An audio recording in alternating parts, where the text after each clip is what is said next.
조선시대 경복궁의 아침이 밝아옵니다. 처마 끝에 이슬이 맺히고 붉은 단청 사이로 햇살이 스며듭니다. 그런데 평화로운 궁궐이 오늘 하루 청소가 멈춘다면 어떻게 될까요? 경복궁은 단 3일 만에 거대한 오물 저장소가 되어버릴 겁니다. 이런 상황이 벌어진 데에는 아주 충격적인 이유가 있었습니다. 조선 왕실에는 하수도가 없었습니다.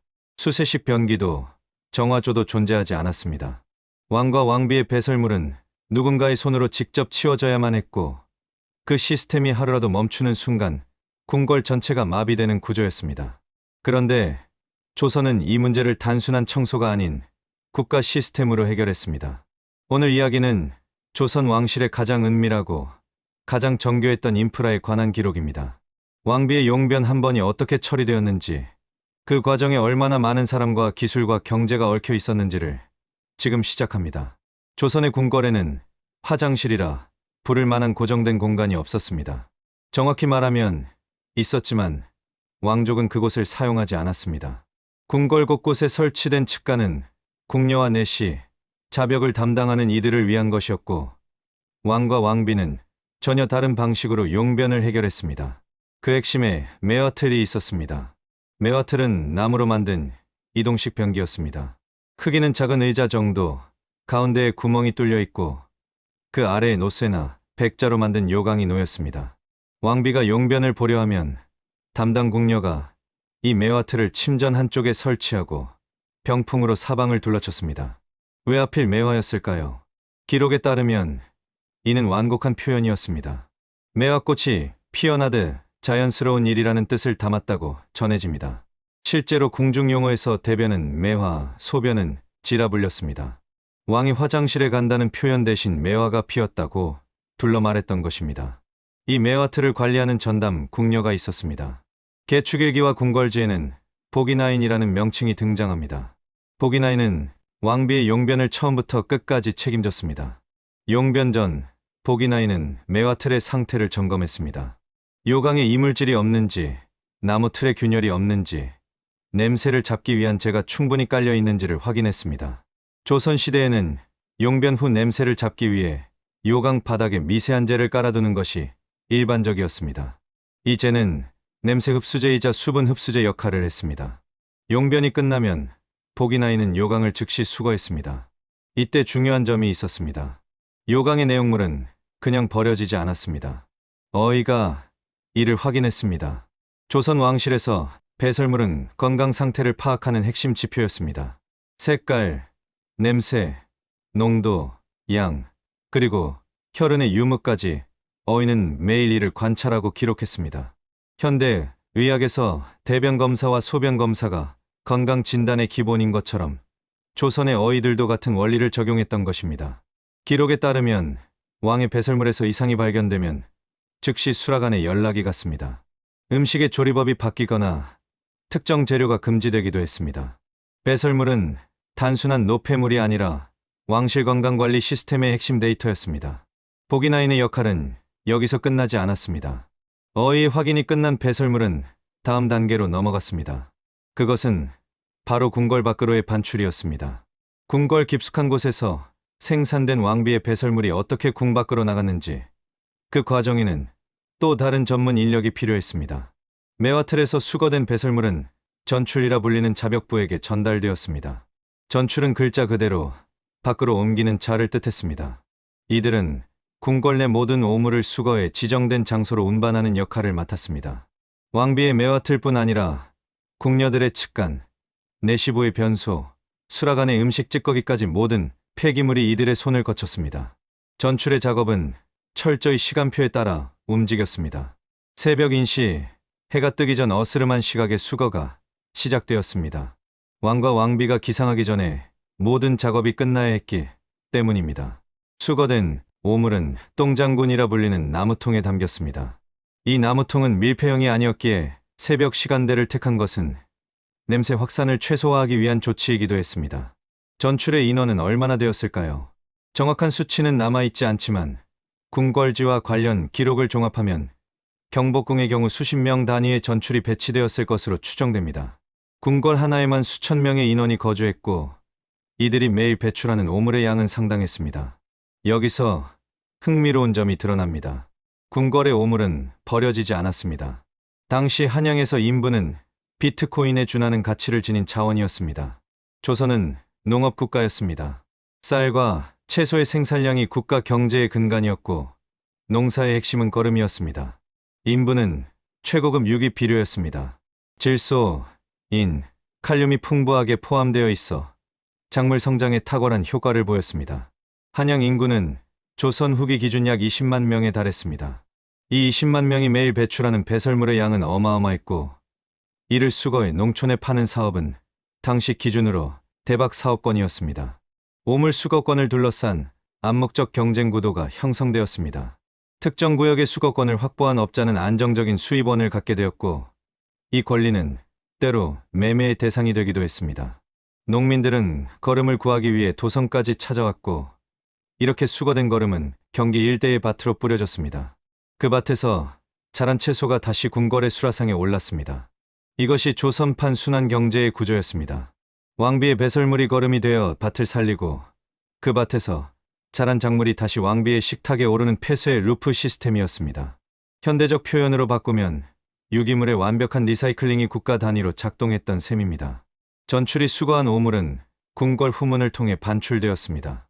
북걸도형을 보면 경복궁의 후원 쪽에 작은 문들이 여러 표시되어 있습니다. 이 문들 중 일부는 오물 반출용으로 사용되었을 것으로 추정됩니다. 정문인 광화문이나 측면의 주요 문은 의례와 행차에 사용되었기에 오물 운반은 눈에 띄지 않는 경로를 통해 이루어졌습니다. 그런데 여기서 한 가지 의문이 생깁니다.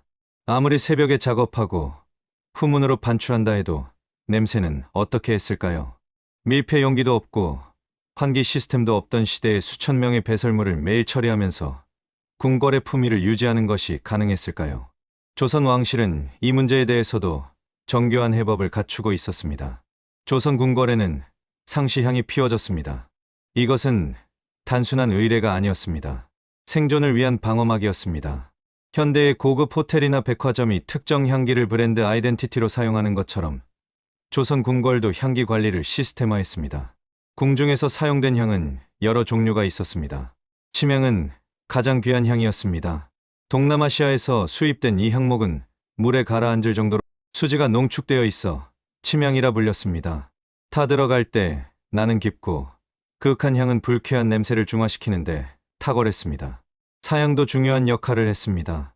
사향노루의 분비물에서 추출한 이 향료는 강렬하면서도 지속력이 길어 공간 전체의 냄새 톤을 바꾸는 데 효과적이었습니다.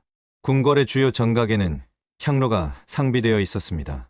왕비의 침전인 교태전에도 왕의 집무실인 사정전에도 향로는 빠지지 않았습니다. 담당 궁녀는 향의 종류와 피우는 시간을 조절하며 공간의 냄새를 관리했습니다. 현대적 비유로 표현하자면 초대형 방향제 시스템이 궁궐 전역에서 스문의 시간 가동되고 있었던 셈입니다. 문제는 이 시스템이 멈추면 안 된다는 점이었습니다. 기록에 따르면 향 공급이 끊기는 상황은 국가적 비상이었습니다. 침향과 사향은 수입품이었기에 공급선이 불안정했습니다. 조국 무역이 원활하지 않거나 해상 운송에 차질이 생기면 향의 재고가 바닥났습니다. 이런 상황에 대비해 궁궐에는 향의 비축분이 있었습니다. 승정원 일기에는 향료의 입고와 출고를 기록한 내용이 등장하는데 이는 국가가 향료를 전략 물자로 관리했음을 보여줍니다. 향만으로 충분했을까요? 사실 향은 냄새를 덮는 방식이었습니다. 근본적인 해결책은 아니었습니다.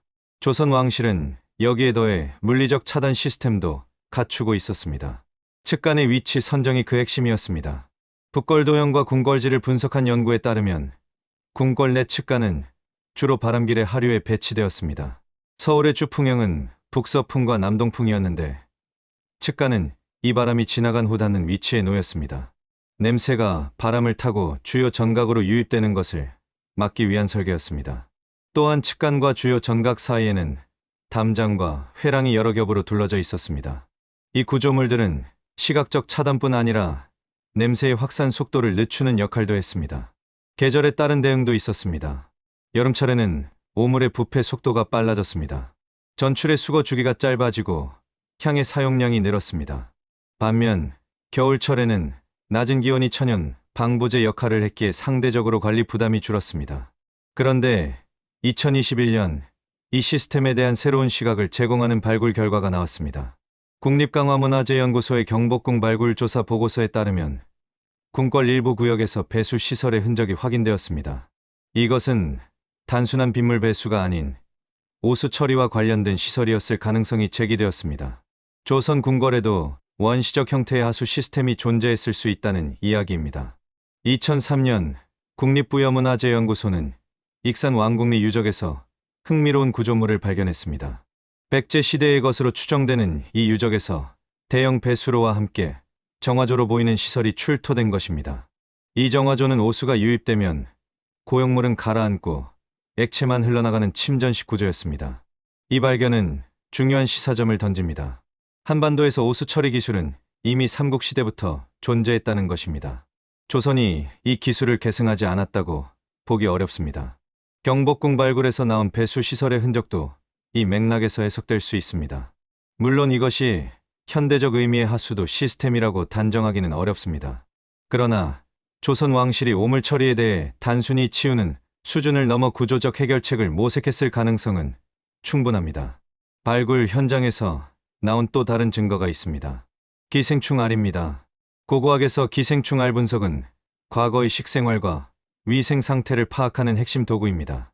조선시대 유적에서 발견된 기생충 알의 종류와 분포를 분석하면 당시 사람들이 무엇을 먹었고 어떤 위생 환경에서 살았는지 추론할 수 있습니다. 경복궁 인근 유적에서 발견된 기생충 알 분석 결과 회충과 편충의 알이 다수 확인되었습니다. 이는 당시 인분이 거름으로 사용되면서 기생충 감염의 순환고리가 형성되었음을 보여줍니다.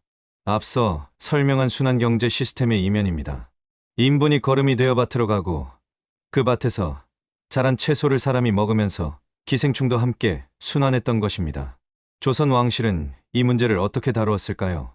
기록에 따르면 어이들은 왕족의 배설물에서 기생충의 흔적을 주시했습니다.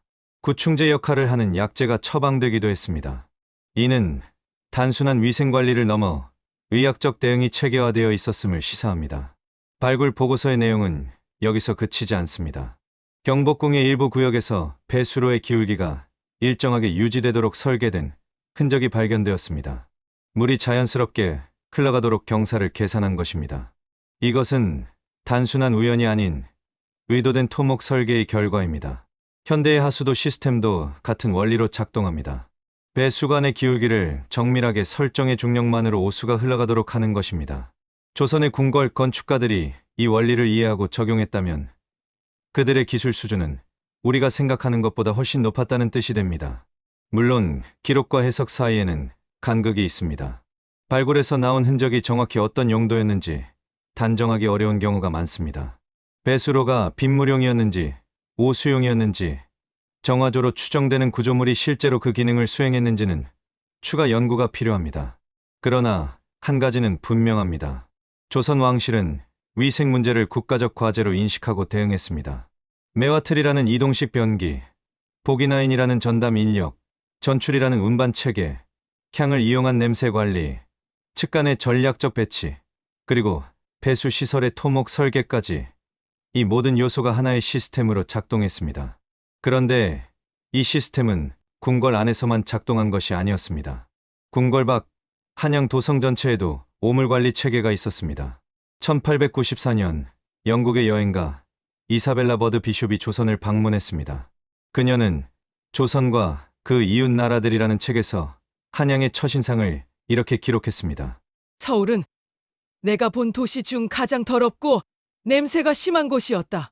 이 기록은 조선 후기 한양의 위생 상태가 열악했음을 보여주는 대표적인 사료로 인용됩니다. 그러나 맥락을 살펴볼 필요가 있습니다. 비숍 여사가 방문한 1894년은 조선이 극도로 혼란스러운 시기였습니다. 동학농민운동이 일어났고 청일전쟁의 전운이 감돌았습니다. 국가, 시스템 전반이 흔들리는 상황에서 도성의 위생관리도 정상적으로 작동하기 어려웠을 것입니다. 또한 비숍 여사의 기준은 빅토리아 시대 영국의 것이었습니다. 당시 런던은 대규모 하수도 시스템을 갖추기 시작한 시점이었고 그녀의 눈에 아직 근대화되지 않은 한양은 충격적으로 보였을 수 있습니다. 그렇다고 조선의 위생 상태가 양호했다고 주장하기도 어렵습니다.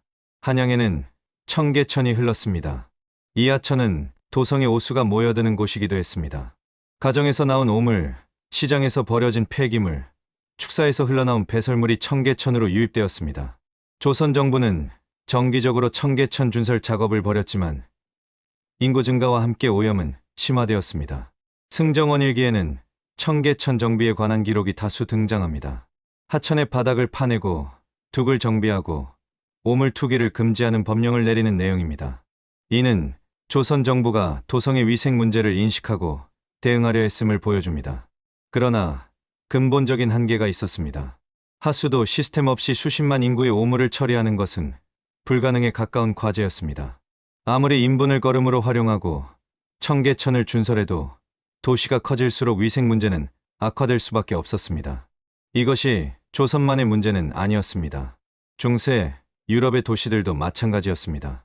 런던은 19세기 중반까지 템스강의 오수를 그대로 방류했고 1858년에는 대학 취 사건으로 의회가 마비되기도 했습니다. 파리도 근대적 하수도 시스템을 갖추기 전까지 비슷한 상황이었습니다. 조선의 차이점이 있다면 인분의 경제적 가치를 적극 활용했다는 점입니다. 유럽에서 인분은 단순히 처리해야 할 폐기물이었습니다. 반면 조선에서는 귀한 거름이었습니다. 이 인식의 차이가 수거, 체계의 발달로 이어졌고 결과적으로 도시 내 오물이 농촌으로 순환하는 구조를 만들었습니다. 완벽한 시스템은 아니었습니다. 그러나 당시 기술 수준에서 가능한 최선의 해법 중 하나였습니다. 조선 왕실의 매화틀 시스템부터 도성의 인분 수거 체계까지 이 모든 것은 현실적 제약 속에서 작동한 실용적 해결책이었습니다. 오늘날 우리는 버튼 하나로 모든 것을 처리합니다. 수세식 변기가 작동하고 하수관이 연결되고 정화조와 하수 처리장이 나머지를 맡습니다. 이 시스템이 당연하게 느껴지지만 인류 역사의 대부분은 그렇지 않았습니다. 조선 왕실의 매화틀과 보기나인, 전출과 향로, 그리고 청계천의 준설 작업까지 이것들은 처리되어야 할 것을 처리하기 위한 인간의 오랜 노력의 일부였습니다. 조선 왕비의 용변 한 번이 처리되기까지 보기나인이 매화틀을 준비하고 어이가 건강 상태를 확인하고 전출이 궁 밖으로 운반하고 그것이 거름이 되어 밭으로 가고 그 밭의 작물이 다시 수라상에 올랐습니다. 한 사람의 배설물이 수십 명의 손을 거쳐 순환하는 이 시스템은 단순히 화장실, 문화의 이야기가 아닙니다. 위생과 의료, 경제와 환경, 토목과 건축에 얽힌 복합적인 인프라의 이야기입니다. 기록은 완벽하지 않습니다. 개축일기와 궁궐지에 남은 단편적인 묘사, 발굴 현장에서 나온 물리적 흔적, 그리고 후대의 해석 사이에는 간극이 있습니다. 오늘 이야기의 일부는 사료에 기반한 추론이며 일부는 합리적 상상입니다. 그러나 한 가지는 분명합니다. 가장 피하고 싶은 문제를 정면으로 마주한 사람들이 있었습니다. 냄새나고 더럽고 누구도 하고 싶지 않은 일을 시스템으로 만든 사람들이 있었습니다. 어쩌면 그것이 문명의 정의인지도 모릅니다. 피할 수 없는 것을 피하지 않고 감당해야 할 것을 감당하는 방법을 찾는 것. 여러분의 삶에서 매화틀은 무엇인가요? 마주하기 싫지만 반드시 처리해야 하는 그것을 어떻게 다루고 계신가요? 영상이 의미 있었다면 구독과 좋아요 부탁드립니다. 저는 더 따뜻한 역사 이야기로 찾아오겠습니다. 감사합니다.